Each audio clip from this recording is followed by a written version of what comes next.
The very last so-called Cathar adept, Guilhelm Bellybast, was burned at the stake in Villarouge Termine in 1321. There's an alleged prophecy that floats around that says that after 7 centuries, the laurel will turn green again and the old ways will return. The old ways will return.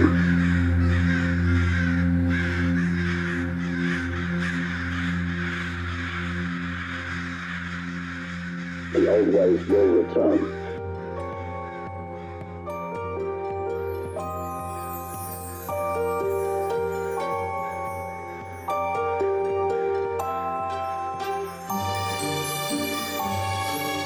This is your nautical lantern on the dangerous seas of darkness. Let's push off from the placid shore of the status quo and explore what's beyond the horizon. I am your host, BT, and this is Truth and Shadow, your podcast of the supernatural.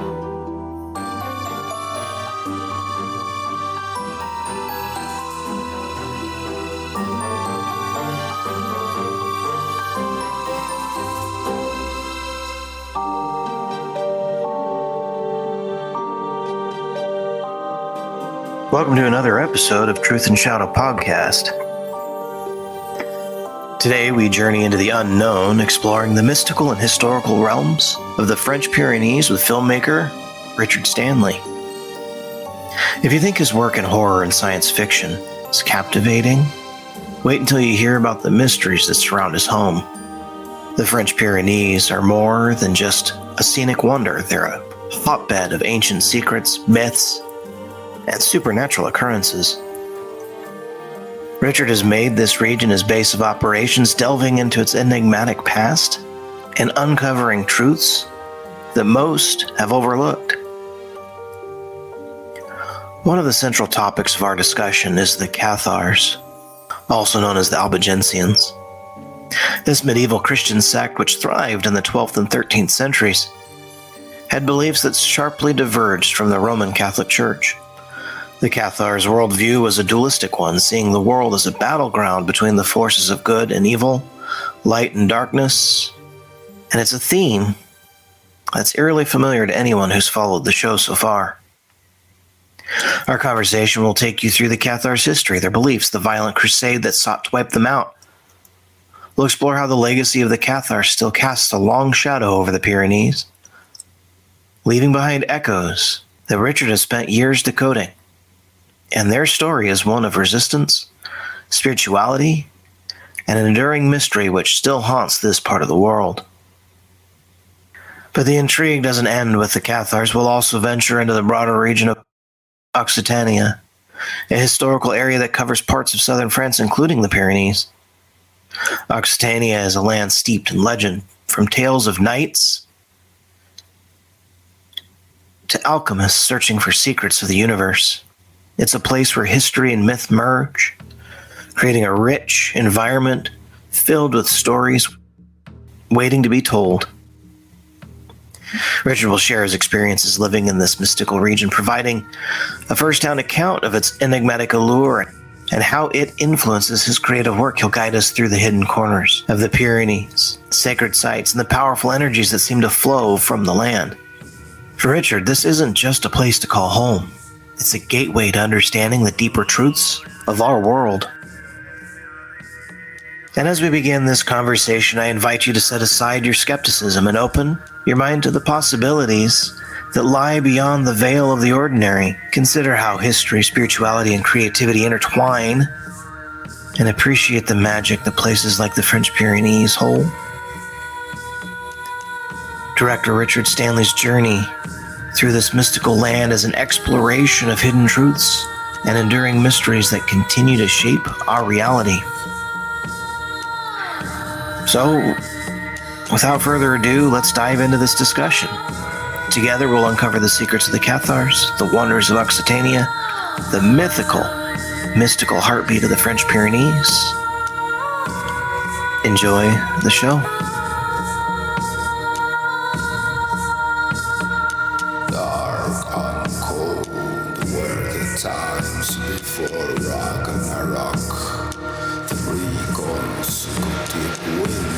was left the sky without sun. The crops died, all laws and morals fell. The stars disappeared, all men fucked. There was only chaos.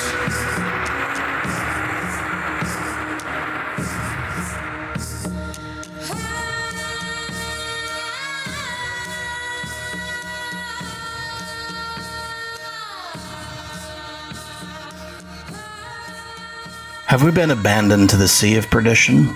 Lost on an island escaping the darkness of society? There's an adventure of sort taking what we see in the mind's eye and putting dreams on the screen. Our guest, a director of film like hardware and color out of space, has transformed thought into film, has taken a vision and turned it into a voice, has taken the tumultuous imagination likened to a dust devil, and attempted to understand nature's whimsical dance. He is the observer of the other world, the traveler between, the wanderer within. Richard Stanley, welcome to the show. It's a great pleasure being with you tonight. You said that very well, sir. Appreciate it. Very nice little phrase. You've got a vivid imagination, and you've put that imagination onto screen. And because of that, I was intrigued. Can you tell the audience a little bit about Richard Stanley, the director, the screenwriter, the screenplay writer? Well, I'll do my best, sir. And once again, it's thank you for reaching out. I mean, it's really this thing of making images, taking one's dreams and one's nightmares, the things that trouble one the most sometimes, somehow condensing them into an external image and then selling them and having them sold or franchised around the world is a thoroughly weird thing to do with one's life. It's, for whatever reason, one of the only things, sadly, that I'm any good at. Sure, but you're currently in France, and I will always mispronounce it, but where are you currently in France? Well, I won't give away the precise GPS coordinates for fear of getting zapped, but I'm currently in an area I like to refer to as the zone. It's an area, it's about 150 square kilometers, not huge, which is in the French Pyrenees, and roughly occupies the space between Mount Bucharest and Montsegur, the notorious Cathar citadel. And basically the mountain guards an area of wild forest and mountains, which include a number of different towns, castles, and villages, all of which have a fairly freaky history, a similar myth complex around them. Layers of history that don't always make a lot of sense. I think that consensus reality has had a hard time here in this little pocket of the Pyrenees in terms of asserting itself. There have been different theories and different cultures that have come and gone, but there's always been an underlying disruptive force which has, I guess, prevented so-called ordinary reality from fully getting its teeth into the area. Amazing. And some of those cultures, I mean, France is no stranger to the ancient Norse. The Vikings were there, and from all sorts of revolutions and Napoleon Bonaparte. I mean, it's been a place where a lot of interesting peoples of history have been born, lived, and died. Yeah, and this particular pocket has only really been part of France since the 13th century, more or less.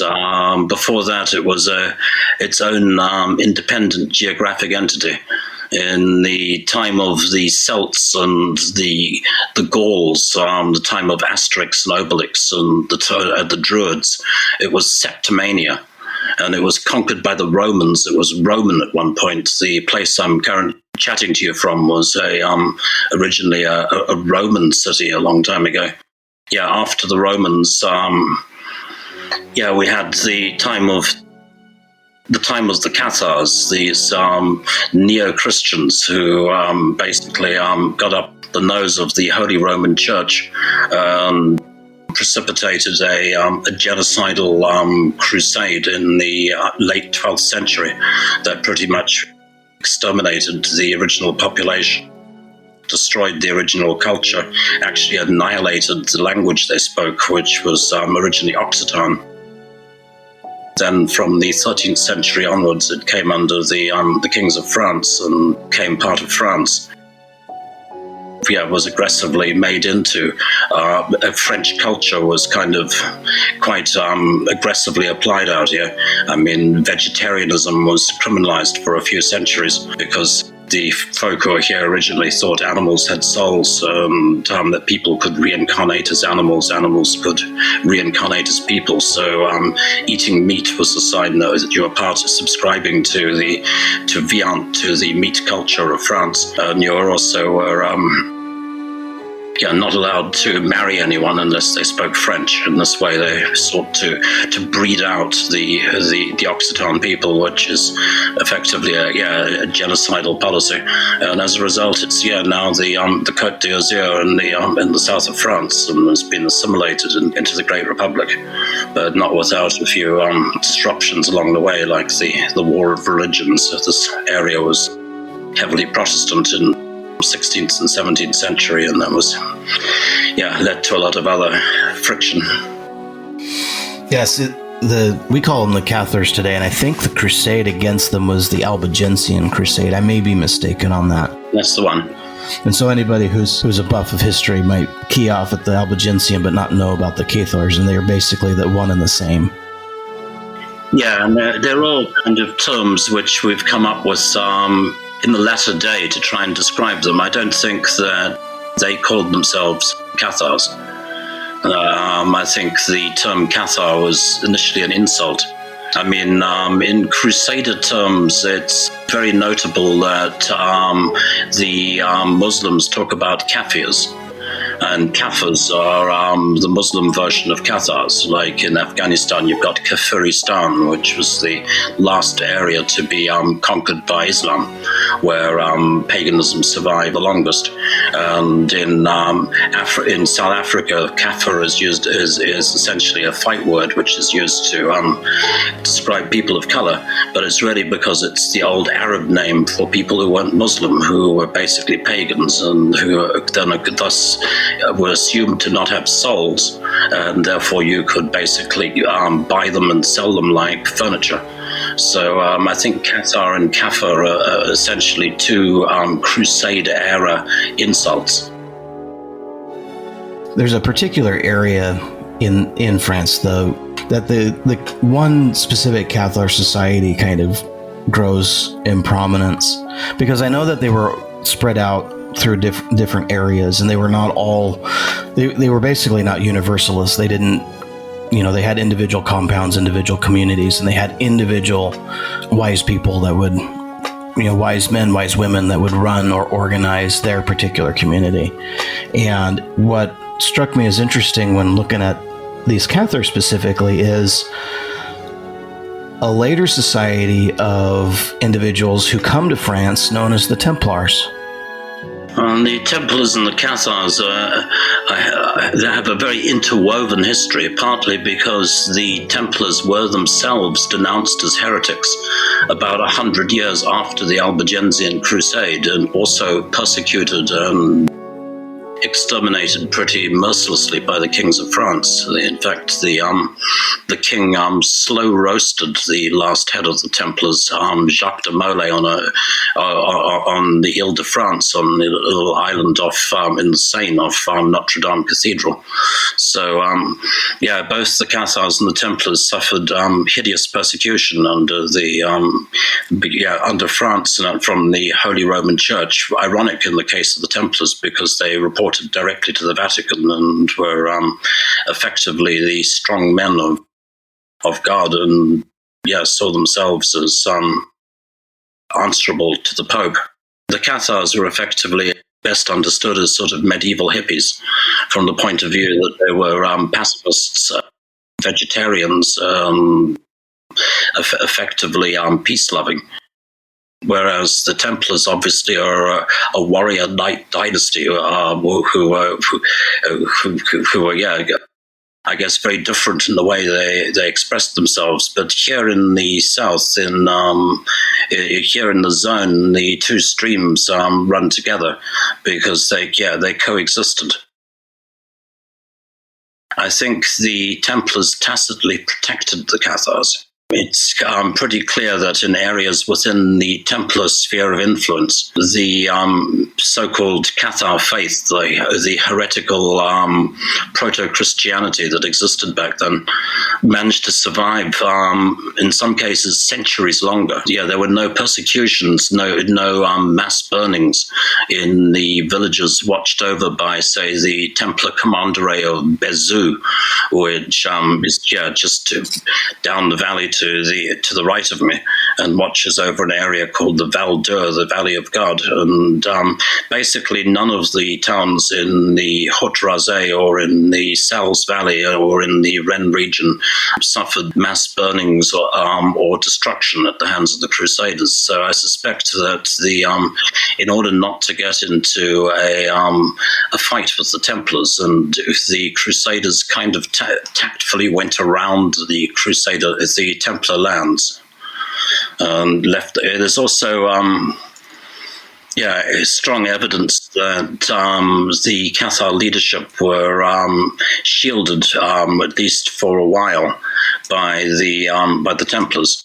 That the Templars guarded the Cathar leadership and their treasures.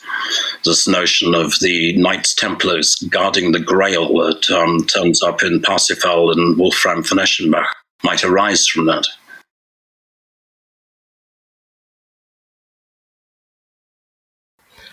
Yeah, the idea that this was an area that was explored, I think, in Dan Brown's book, The Da Vinci Code or something like that, as a spot where the Grail was, and the major differences between what we consider the Cathars today versus the Christians of the time were the way that they treated women. They had basically women as equivalents to priests, didn't they? The people of the old Occitania wasn't exactly matriarchal, but it certainly afforded equal rights, which was, I think, one of the reasons that the crusade happened, because that really, really pissed off the patriarchal Roman Church. I suspect that that's going to remain a hot-button issue in the years to come. But back in those days, in old Occitania, women were allowed to inherit land, to command armies, and officiate as priests. Yeah, children were also taking their mother's surname rather than the father's surname. So, yeah, to a large degree, the ladies of the South commanded a power which I guess the Holy Roman Church felt that it had to break. We had something very similar to the Bene Gesserit in Dune. Back in those days, in the 12th century, there was something here called the Courts of Love. And these Courts of Love were basically like a sort of Masonic lodge or a regular court of law. Summons would go out, and all of the high ladies of the land, the different noble ladies, would receive a summons to attend the court. They would all meet once or twice a year to officiate. And there would be a grand master, a grand mistress, high priestess of the court of love in charge, and a whole bunch of different ranks. And here they would hear different offences made against chivalry and against the social order of the day, like a sort of weaponized cafe clatch. They would all get together and decide whether a knight had behaved honorably, whether someone was telling the truth or not. And they'd pass down a judgment. And these judgments were based on statutes that were recorded from previous sittings of the court. It was a tradition that went on for about 300 years. Yeah, many powerful women and noble chatelaines presided over that court. It came to an end in the Albigensian Crusade when, at a place named Le Var, Simon de Montfort, the military leader of the Crusade, ordered the last chatelaine of the courts of love, Geralda de Laurac, Dame Geralda or Geralda, to first be thrown to the dogs of war before her still living body was thrown down the well in Laval. Apparently that didn't kill her, and she was still making sounds, so they made all of her followers sit around the well and then dropped rocks at her until she shut up. And then they butchered her followers, which was the end of the courts of love. They put them down hard. But I suspect that was because of the fear of the Holy Roman Patriarchy of what would happen if they didn't. Yeah, fear can be a very powerful motivator, and it's pretty powerful in its own energy, and it just grows almost of its own accord. And that really seems, when we speak of energy, this whole area around this chateau really seems to be energy. And I would further the argument that the Templar treasure, this area would have specifically been the mystical powers that it had. And it's very powerful and very mysterious. And in your documentary on the Other World, you specifically go into this. And I just wanted you to explore some of these interesting things that you've experienced since, that film came out many, many years ago, over 20 years ago by now. And I wonder if you just had more experiences in that area that are just of mystical origin. What I can say is that an extraordinary amount has happened in the course of those 20 years. Things have moved on considerably. Yeah, the place is still extremely active. I guess one of the things that's really been shaking it up at the moment, that's been I guess a point of interest is that back in the day, the very last so-called Cathar adept, Guilhelm Belibast, was burned at the stake in Villarouge-Termine in 1321. There's an alleged prophecy that floats around that's attributed to this Guilhelm Belibast, that says that after 7 centuries, the laurel will turn green again and the old ways will return.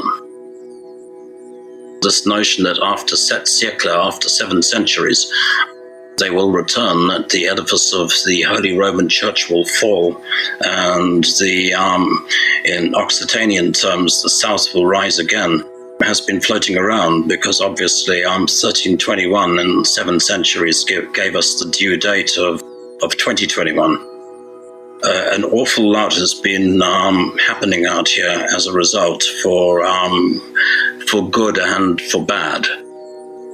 Just in the run-up to the due date of the prophecy, 2 things that happened were the Holy Roman Church attempted to apologize, sent a group of Holy Roman legates to Montsegur to issue an apology for the persecution. And about 7 Holy Roman priests, led by the Archbishop of Pamiers, our senior religious prelate, rolled into the tiny church in Montsegur. The whole village was sealed off by French Secret Service, and there were about 1,500, I guess, neo-Cathar sympathizers that met them there.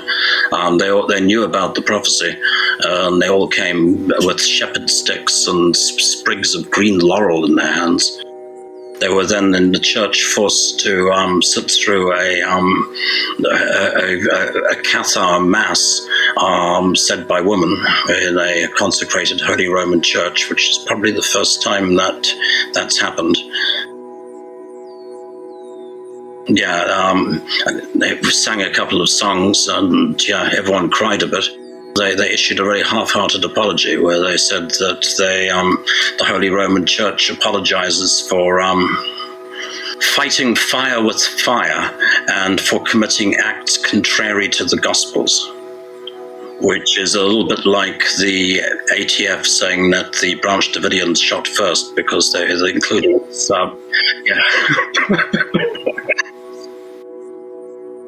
with fire. It was like the Cathars started it. We were already firing back. So there was still this irritating proviso, which goes back to the pretext for the military campaign and back in the late 12th century, which is because of the assassination of Pierre de Castelnau, the papal legate, who was dragged off his horse while riding away from Toulouse and stabbed to death in the shallows after threatening the Toulousians.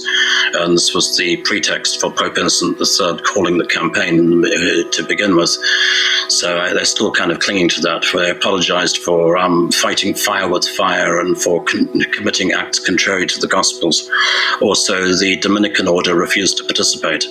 The Dominican order still refuses to acknowledge the crimes of the Inquisition, as they were the administrators and architects of the Inquisition in any kind of normal truth and justice situation. That does need to be brought up, does need to be sorted out, because it's my contention that the Inquisition basically created the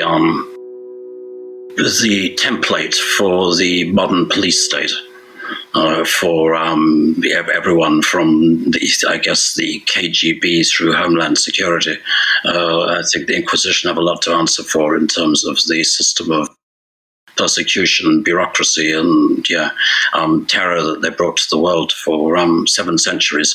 And also, obviously, inspired our witch hunters who kept the tradition going and kept the witch fires burning and brought it all the way across to the New World and to Salem and other parts.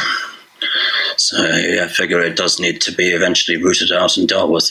So there was a partial apology by the Holy Roman Church. People, I don't know what that means. Beyond the fact that you can't really call the Cathars heretics anymore, but it doesn't really make sense calling them Cathars either. So it's really a faith with no name, a tranche of proto-Christianity crossed with elements of Buddhism and pagan animism. Yeah, the second thing that happened is then there was a popular vote in the area, where there was a census throughout the region. And something like 75% of the population voted to abolish the former departments of Languedoc, Roussillon, and Midi-Pyrenees and roll them back into the geographic entity of Occitania. Occitania came back onto the map in, I believe, 2017, which felt like a good lead up for the so-called prophecy. Wow! So many things. A couple of things have happened that were corollaries or resultants of a prophecy. And we know that prophecies are usually, they're not precise in their years. They're very good, close approximations. And there's plenty of things that are going on that makes you wonder and scratch your head about. Well, one of the most dangerous things about prophecies is the people who believe in them. Yeah, they become the dangerous ones, the ones who have just as much faith in them. Yeah. That's amazing. Well, there's an interesting thing, and I think you call it like a portal or a doorway to the other world. That's a real interesting thing to look at because it's kind of a supernatural thing, and that's my wheelhouse. And anywhere that seems to be a gateway, a portal, a dimensional doorway, if you will, to another realm, I like to pull on those threads. And I understand that you've had some experience with the otherness of the other side through, various means, I think even through psilocybin, maybe even. And I feel personal experience speaks volumes. And so in that particular area of the world, what kinds of experiences have you participated in? Quite a lot, which is what's kept me here. Just a few nights ago, we went for Beltane, May Eve, Walpurgisnacht. I thought, because Walpurgisnacht has this association with gathering on the mountains of the hearts of the Brocken, lighting the fire, we went to a so-called Cathar castle, Perpetues. Gave Montsegur a miss and went to a different castle, went and cut a branch to carve something out of from Perpetues. So and lit a fire up in the chapel of St. Geordie at the top of the mountain. Perpetues is the pierced stone. It's a very extensive settlement, a fortification that runs through a bunch of mountains on the edge of Corbière. Yeah, just going up to Perpetues a few nights ago, fully without the aid of even psilocybin. Just completely neat. Yeah, initially with going through with one light up through the little wood, it was a little off, but I didn't pause too much to pay much attention to it. But then we came to this thing on the just before coming into the castle, where there was something which was moving around through the air, and it moved from one side to another, and then ended up in a sort of pile of stones, and we couldn't see it. But and it felt like it was sliding between the spaces in the air, and it made a super strange sort of sound as it did it. It sounded like a vibrating cell phone, sort of. Yeah, it moved through the air, and there were two of us there who were clearly hearing the same thing. Moreover, I've heard it before. I heard it on top of Montsegur a few times, and it's more like the vibration of something moving past you. And at times, it hedges into like Predator vision in the first Predator film, but only in that sense that you can see there's something there or something moving, but you can't see it. But you can feel its presence or the vibration of the thing, and you can hear it. I mean, I think that's also because I don't see myself as being clairvoyant as such. I don't tend to see things, but in terms of ultra-dimensional interference in our consciousness or our paradigm, I think those things are things from elsewhere. I don't know quite what the heck they are. Not ghosts, not Cathars, not aliens, but something slipping by. What's that? The Perpetues, which means the pierced stone. It's a whole bunch of fortifications. It's about two castles joined onto each other. There's a church, and there's also a little chapel, and there's also a kind of the remains of a settlement. So I think it was a pretty big development back in the 12th century. Strongly connected to the Parsifal myth. Big history. Yeah, very, very vibey, very, very haunted place. Montsegur the same. Very, very active. They seem to get more active at certain times of year.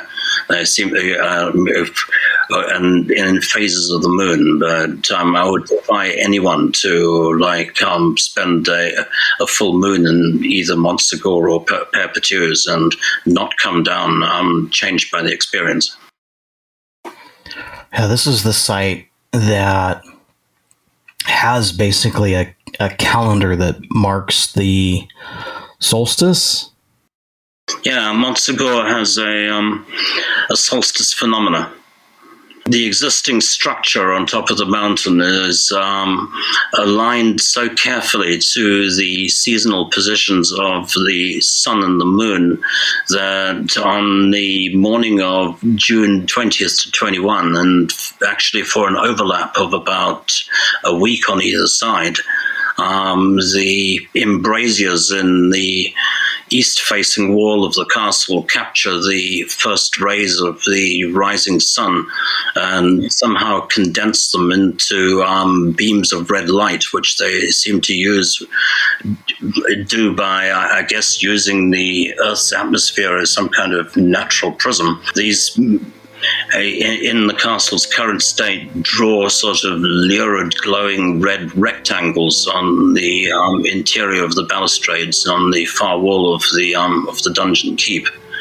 I would presume that there might have been some central focus to it in ancient times, but every summer solstice it lights up.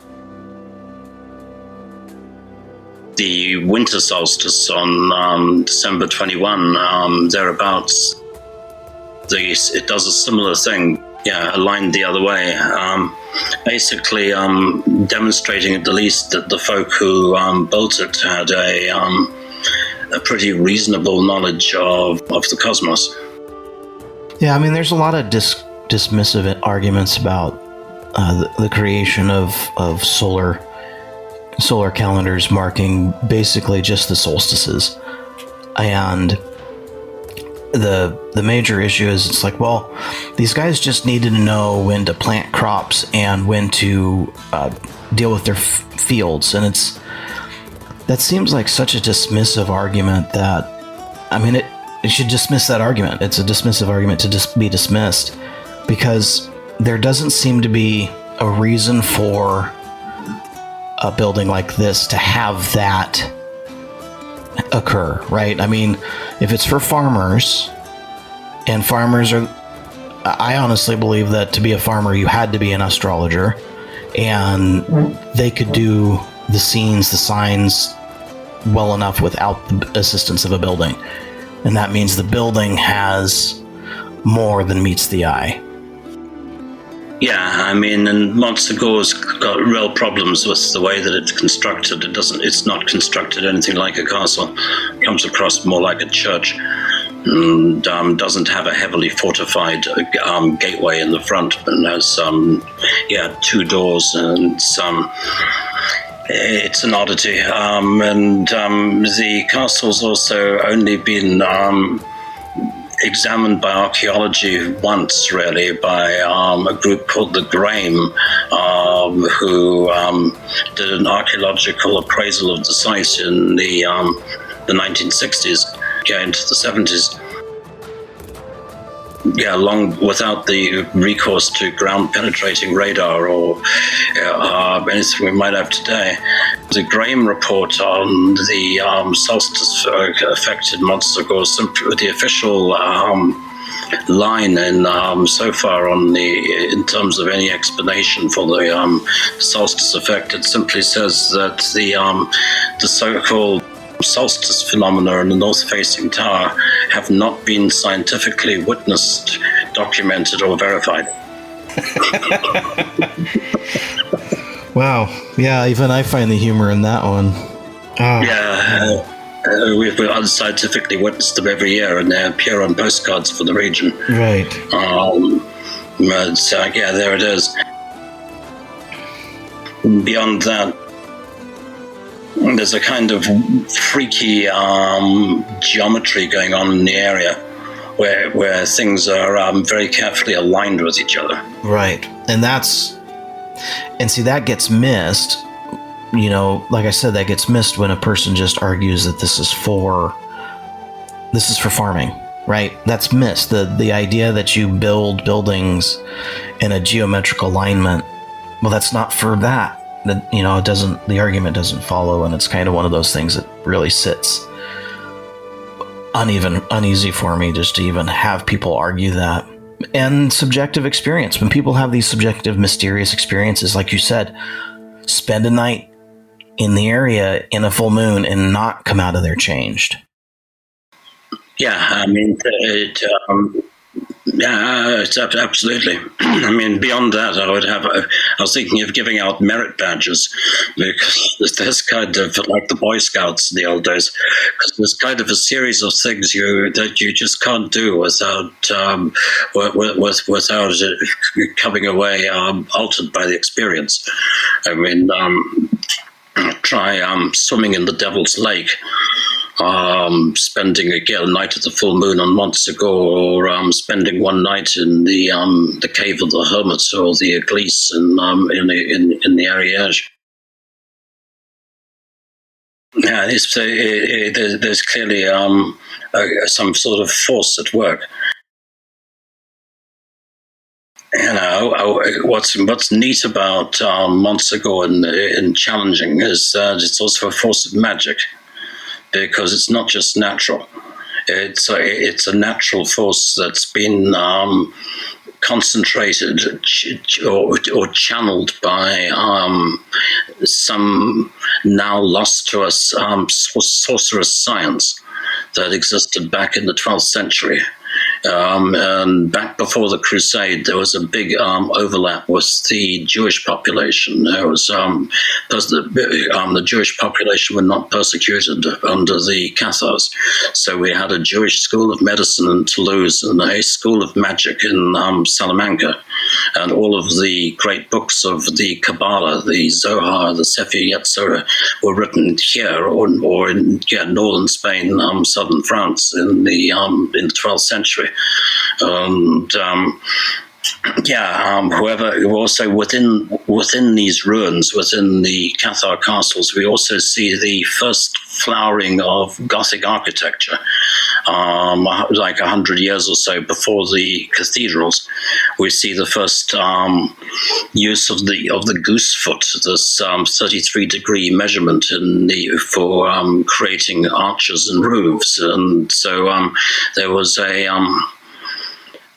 sorceress, I could go as far as saying Kabbalistic science at work in the creation of these edifices. And it's also enough, you can go fully crazy drawing pentagrams on the map of this place. There's a whole bunch of different, a Wren pentagram, a Montsegur pentagram, and you can extrapolate a pentagram out of the basic alignment of the castle to the cardinal points and the sun and the moon, and the moment you've got that, you can continue to build on it, and like in the Sefer Yetzirah to the 231 gates, or there's a lot of potential magical science at work in this. Wow. And so as you've experienced these things and have used, gone on and lived in this environment, I'm going to switch gears and ask you, well, with your experiences and with the things that you've learned, etc., you've taken a really wonderful story from H.P. Lovecraft, The Color Out of Space, and looked at that story through the lens of your particular ability and drew out from it an interesting, I'll call it interesting, story, an interesting plot, and that really seems to have, it has you in it. It has your particular uniqueness in it. And I mean that because, I watch plenty of your little documentaries and films, and I always see like these little plastic figurine things that pop up in your films. And it's like, well, here's a dream catcher of legs from a Barbie doll, for example, in Color Out of Space. And it's, you capture these on your film, and so I know that those aren't accidental. I'm smart enough to know if there's a rifle on the lintel in Act 1, it's going to be used in Act 2. Pretty much. The Barbie doll legs thing was actually originally the work of my sorcerer friend Urani, the little sorcerer of the River of Colors. The Barbie doll swastika leg thing. He had a habit of, he was trying to warn people about the portal. He thought that there was a gateway to hell underneath Rennes le Chateau. And in his attempts to warn people, he hung box covers from Lucio Fulci movies from the trees. He hung copies of Gates of Hell and Beyond, and he'd always marked them up with little voodoo veves drawn in silver on the box covers. And at one place way out in the countryside, I came across a little shrine that he'd made to Lucio Fulci's Beatrice Cenci. and there was a VHS box cover, Vietrescensi, a little shrine with candles in front of it, really beautiful. And a couple of Argento titles, but I was seeing his stuff long before I met him, and but I had to track him down. Yeah, Urani had lived out there on his own for 30 years. He was a former electrician from Bordeaux who had developed his own bush shaman style. Also, one of the crazy things that had happened in France is the paperback Necronomicon, the Simon Necronomicon, didn't get published out here. Instead, there's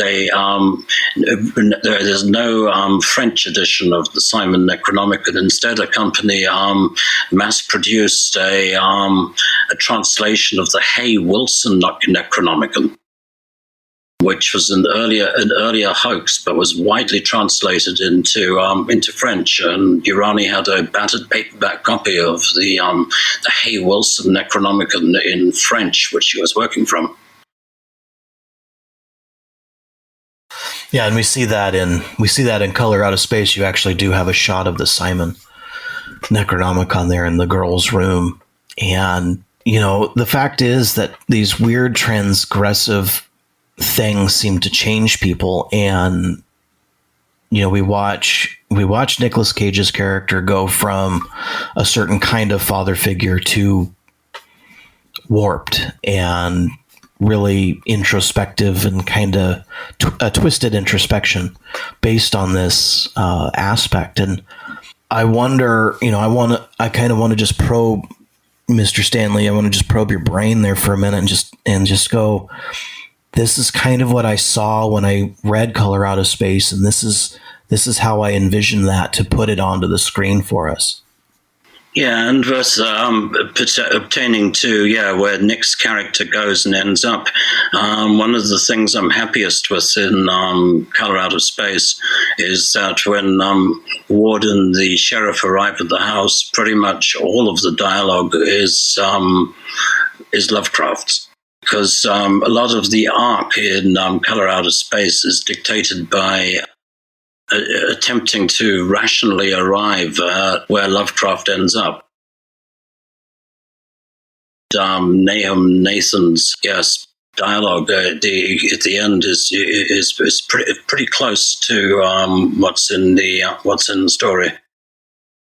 So likewise, the decision to, for instance, take your mutated beloved wife, mother, not put her in the car and race her to hospital or to safety, but to decide to take her and lock her in the attic is another reach, but it's essential Lovecraft. It's the destiny of Nathan and the kids that they have to lock their mutated mother in the attic. But how to arrive at a point where a decision like that could seem even plausible for a moment is a reach. So it was a... Well, it'd be a reach because in modern today the idea you would have to be in a certain kind of state of mind to not we're born in a hospital and we'll die in a hospital is kind of the way I've heard some people say it. And so it's this idea that modern culture and society would tell us to bring the aberrant into the care of the medical profession.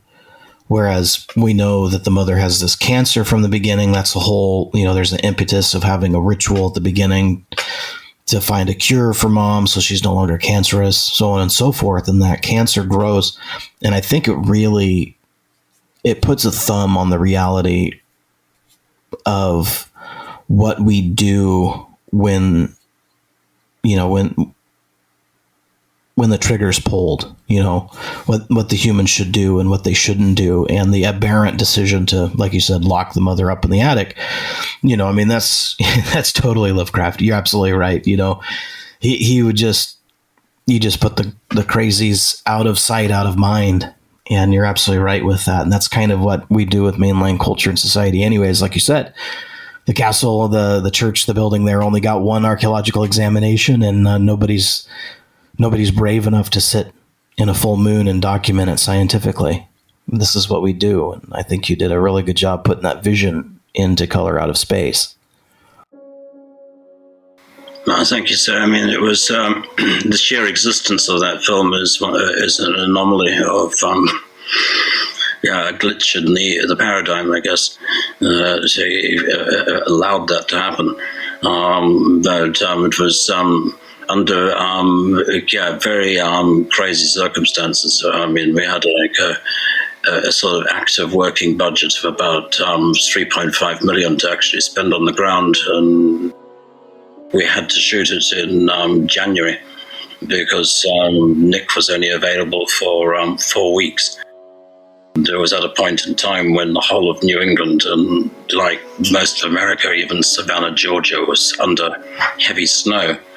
The only place we could find that was remotely that could possibly look like a New England forest in late summer or fall was Sintra, Portugal. We ended up in Sintra. Sintra is a thoroughly strange place in its own right, another zone in its own right. I mean, it's got a huge history with folk like Aleister Crowley and J.K. Rowling, Roman Polanski shooting The Ninth Gate, etc. Sintra's thoroughly creepy. Yeah, The Ninth Gate was actually one of the films that I did a review for that got me through my writing requirement for an associate's degree. Oddly enough. Yeah, nice. And some of that shot here in our zone in the castle of Puiva, which stands for the castle at the end of it. But then another chunk of it shot in Sintra. Amazing.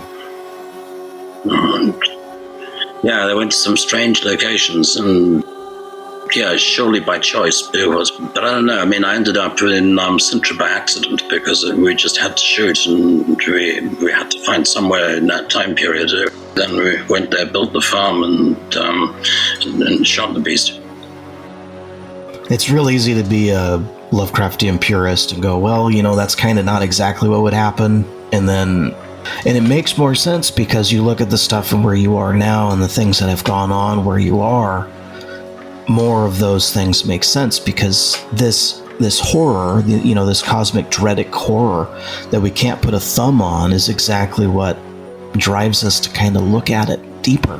Yeah, and I guess there's nothing more frightening than the fear of the unknown. It's a matter of I guess trying to transmute that into a sense of wonder of the unknown. And the unknown's only really terrifying when we've got no clear idea of what it is. The moment any creature comes into the light and you see it clearly, it starts to lose its terror, even a great white shark. Well, and then the other thing is sometimes a thing will happen and only one person in a group is affected by it. And I believe that doesn't get looked at enough. Give you an example. We'll talk about, Color Out of Space. We watch Nick's character there, Nathan. He's the only one that can smell it. It smells weird to him. And he's the only one that notices. Nobody else notices that weird smell. And I think that's a really good way to cue off that not everybody experiences the supernatural the same way. Not even everybody experiences these transgressive environments. Some at all. And for some unknown reason, we get, individuals will get chosen. And I think that's the part that needs to be looked at. Why some, not everybody? Yeah, I guess we're all wired in subtly different ways, and some folks seem to be clairvoyant, some are clairaudient and hear things, and maybe it's also just to do with the state of consciousness that we're in at the time. And I've been in plenty of situations where you've had a couple of people in the same place, and you've two people have heard something, and the third person absolutely not. or seen something, and then it's definitely the case that not everyone's seeing the same thing. Well, as we wrap up here, let's you talk about what you got going on, what's in the Richard Stanley pipeline, and what fans, followers, fanatics of Richard Stanley look forward to this coming next couple of years, or whatever you have planned. I'm still working diligently on the Dunwich Horror. And Dunwich has been coming a really, really long time at this point, because it was, in fact, the movie I'd like to have made before color. At that point in time, one of the early producers of the project was very insistent that it should be color out of space. I was initially resistant and thought, how am I going to make that fresh with a meteorite hitting a farm and things get weird? I've been wanting to get at the Whately or the Watley family for a really long time now. So, I'm very much hoping now that Wilbur's time will finally come, and I'll get the opportunity to bring Wilbur Whately into the world and open the Occitan. That's certainly my game plan. Yeah, that'd be great. Of all of the stories, the Dunwich Horror and the Call of Cthulhu they're both individually my favorite stories. I read them the most, and I just enjoy getting into them. I hear, the radio. There was a radio drama in the 30s, I think, that was from, or 40s, excuse me. That was the Dunwich Horror. I mean, that's an amazing project to take on, and being able to create a character like Wilbur. And he's man up top, but not down below. And he's a prodigy. I think he's only 13 years old. Right. And fully grown by then. And then the other thing, I really appreciate, there's a lot of people who study and research Lovecraft, John Stedman, and others are real big researchers. And a lot of people go at length about the inherent racism of Lovecraft at his time. And I really appreciate your ability to take these cosmic horrors and give them to us in a way as intended in the vision that we would have today, if that makes sense. Yeah, and I think that makes Dunwich particularly relevant, because it does shed light on Lovecraft's sense of, I guess, social justice, or Lovecraft's ethics. Yeah, it's very much the mongrel Whately family against the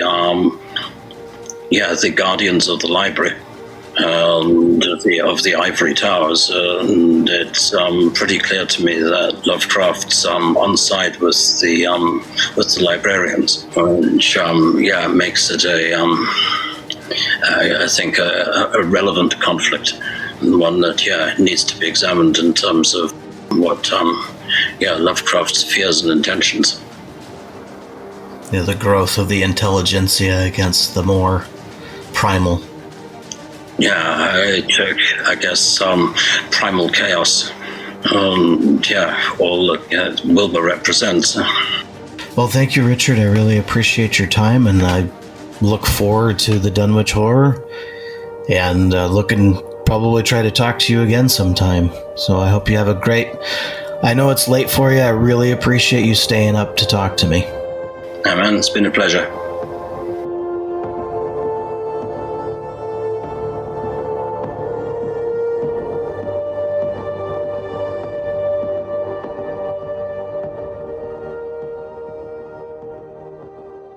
Thank you for listening.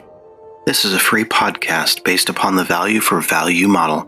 If you find value in this, or any episode, you can return that value by liking the show, subscribing to this channel, leaving a review, or sharing with a friend on your social media accounts. You can also donate on my website, Thank you again. This is BT for Truth and Shadow Podcast. You are the light in the darkness.